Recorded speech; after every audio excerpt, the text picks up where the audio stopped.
दुनिया भर की शादियों में होने वाले अजीब रीति रिवाज। जिस तरह हमारे यहाँ होने वाली शादियों में अलग अलग तरह के रीति रिवाज हमें देखने को मिलते हैं, वैसे ही रीति रिवाज दुनिया के दूसरे देशों में होने वाली शादियों में भी होते हैं। कई जगह की रीति रिवाज तो इतने अजीब होते हैं कि जब आप उनके बारे में जानेंगे तो भैया अपना सर पीट लेंगे। जैसे एक सुहागरात से पहले दूल्हे की जमकर पिटाई की जाती है, तो कहीं पर दूल्हा दुल्हन को टॉयलेट सीट पर खाना दिया जाता है, और एक जगह तो ऐसी है जहाँ दूल्हा दुल्हन को आए हुए मेहमान भी किस कर सकते हैं। अब इन सब के पीछे क्या लॉजिक है और ये अजीबोगरीब रीति रिवाज कहाँ के हैं?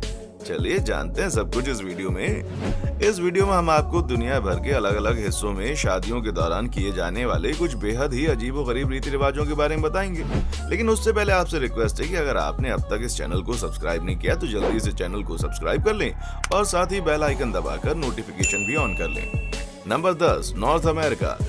शराब तो दुनिया के कई देशों में शादी का अहम हिस्सा बन चुका है। अमेरिका में भी ये बहुत ही आम है, लेकिन नॉर्थ अमेरिका में एक ऐसी परंपरा चली आ रही है जिसके अंतर्गत शादी से पहले ढेर सारी वाइन खरीदी जाती है और फिर वाइन की उन बोतलों को उस जगह पर जमीन के नीचे दबा दिया जाता है जहाँ पर शादी के फंक्शन होने वाले हैं, और फिर शादी के दिन उन्हीं वाइन की बोतल को निकाल कर सभी के बीच में बांट दिया जाता है। Number 9, Sweden.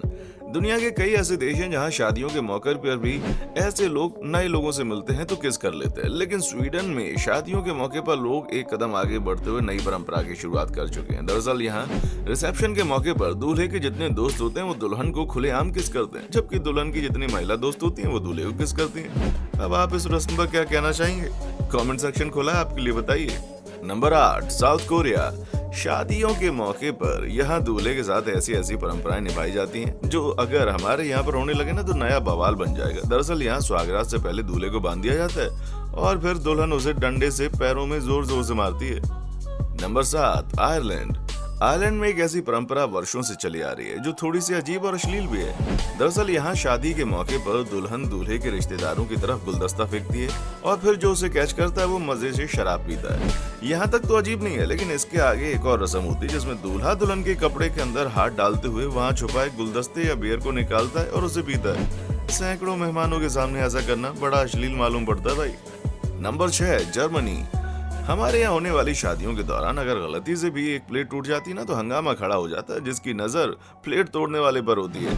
हर कोई बस मुंह उठाकर उसे डांटना शुरू कर देता है। लेकिन जर्मनी में शादियों के मौके पर जानबूझकर सैकड़ों की संख्या में प्लेट को तोड़ा जाता है। दरअसल यहाँ एक ऐसी परंपरा चली आ रही है जिसमें शादियों के दौरान जिस प्लेट में मेहमान खाते हैं उन्हें अंत में सब मिलकर बड़ी मस्ती से तोड़ देते हैं। यहाँ तक कि एक भी प्लेट या बर्तन नहीं बचता। प्लेट तोड़ने में दूल्हा दुल्हन के रिश्तेदारों से लेकर दोस्त और हर जानने वाला शामिल होता है, लेकिन जब सब प्लेट तोड़ दिए जाते हैं तो अंत में प्लेट के टुकड़ों को साफ करने की जिम्मेदारी सिर्फ और सिर्फ दूल्हा दुल्हन की होती है भाई, और बाकी लोग बस मजे लेते हैं। मतलब प्लेट तोड़ने में मजा सब करते हैं, लेकिन उसकी सजा सिर्फ दूल्हा दुल्हन को मिलती है। इसके पीछे वहाँ के लोगों का तर्क ये है कि ऐसा करने से आने वाले वैवाहिक जीवन में अगर कोई समस्या आए तो उसका निपटारा लोग आसानी से कर लेते हैं। नंबर 5, चीन। चीन में होने वाली शादियों में एक ऐसी रस्म होती है जिसे सुनकर आप अपने पूर्वजों को धन्यवाद ही कहेंगे। अच्छा है कि हमारे यहाँ ऐसी रिवाज नहीं है। दरअसल यहाँ शादी के बाद पति पत्नी को एक ऐसी जगह ले जाया जाता है जहाँ सभी दोस्त और रिश्तेदार भी मौजूद होते हैं, और फिर पति को कुछ दूरी पर आंख पर पट्टी बांधते हुए खड़ा कर दिया जाता है। फिर तीर कमान से उसकी नई नवेली पत्नी उस पर निशाना लगाती है। इसमें इतना खतरा होता है कि अगर एक भी तीर लग जाए तो घायल होना तय है। फिर भी लोग इस खतरनाक रीति रिवाज का पालन करते हैं। जब दुल्हन अपने पति पर तीर चला देती है तो फिर दूल्हे का काम होता है वो सभी तीर को ढूंढ कर लाए और उसे एक साथ तोड़ दें। इसके पीछे वहाँ के लोगों की मान्यता है कि इससे पति पत्नी के जीवन में प्रेम सदा बना रहता है। Number 4, Poland. शादियों के मौके पर पोलैंड में खास तरह के रीति रिवाजों का पालन किया जाता है जो आपको भारत से ज्यादा अलग नहीं लगेगा।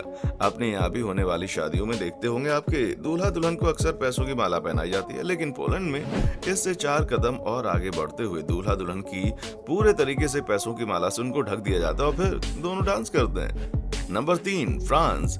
आप जानते होंगे कि फ्रांस की गिनती दुनिया के अत्याधुनिक देशों में की जाती है, जिस देश में हर क्षेत्र में काफी तरक्की भी की है। लेकिन यहाँ भी शादियों के दौरान कुछ रस्में ऐसी हैं जिनके बारे में सुनकर आपको थोड़ा अजीब लगेगा। जैसे हमारे यहाँ एक ट्रेडिशन है कि सुहागरात वाले दिन पत्नियां अपने दूल्हे को दूध से भरा गिलास देती हैं, लेकिन फ्रांस में इस रात दूल्हा अपनी दुल्हन को भर भर कर शराब पिलाता है, साथ ही ढेर सारी चॉकलेट खिलाता है और कुल मिलाकर नशे में टल्ली कर देता है। इसके पीछे लॉजिक क्या है वो तो हमें नहीं मालूम, लेकिन फ्रांस में बहुत ही लोकप्रिय है।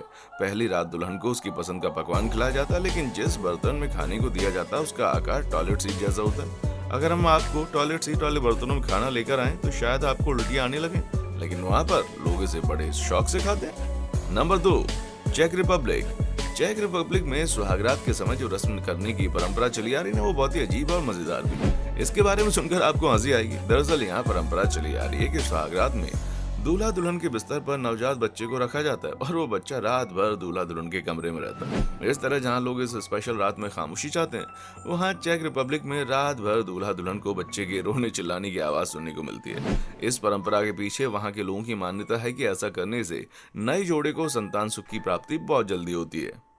नंबर 1, चीन। चीन में एक और रस्म है जो काफी मजेदार है। दरअसल यहाँ जब किसी लड़की की शादी तय होती है तो शादी की तारीख से 1 महीना पहले उसे रोने की प्रैक्टिस करना शुरू कर देना होता है। जब 20-25 दिन बचते हैं तो दुल्हन के बाकी करीबी रिश्तेदारों को भी रोना पड़ता है। दोस्तों, इनमें से आपको कौन सी सबसे अजीब या अच्छी परंपरा लगी या रीति रिवाज कहें, कमेंट बॉक्स में आकर बताएं। इसके अलावा अगर आप यहाँ पर कुछ भी हटकर रीति रिवाजों या शादियों के मौके पर जो भी आप जानते हैं जो रीति रिवाज किए जाते हैं उनको कमेंट बॉक्स में आकर बताएं। वीडियो पसंद आई है तो इसे लाइक करें, शेयर करें और ऐसी अमेजिंग वीडियोस के लिए इस चैनल को सब्सक्राइब करना बिल्कुल ना भूलें और बेल नोटिफिकेशन के लिए जरूर ऑन कर लें। ऐसे ही शानदार वीडियोस के लिए हमारे चैनल की दूसरी वीडियोस देखें। देखने के लिए शुक्रिया। दोस्तों, आपको स्क्रीन पर 2 और वीडियोस दिखाई दे रही हैं, जिसे देखने के लिए स्क्रीन पर क्लिक करें।